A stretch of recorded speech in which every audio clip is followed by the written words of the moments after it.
Next thing we're gonna do, we still got our garlic and everything cooking up. When the liquid starts like really reducing down, you want to take some sweet vermouth. This is actually called this, okay, in this dish.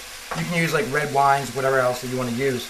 But the stuff that I use, Gallo, I'm not sitting over here trying to plug anything, but it's great. It's $5 for a whole bottle of it. And you can really use as much of it as you want to.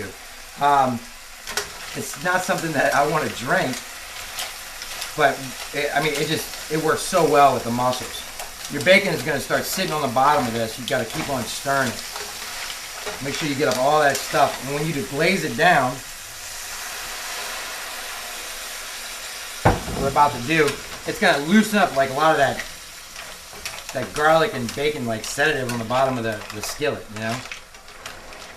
So you just want to keep on stirring it around. It's going to drop down your heat a little bit, that's all right, because your mussels are already pretty much cooked.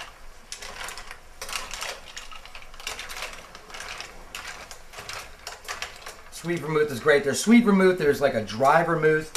I wouldn't use the dry vermouth, the sweet vermouth. I've tried all kinds of things, and I think the sweet vermouth is pretty much one of the best things to use. And maybe I'm just so used to it now that I refuse to use anything else.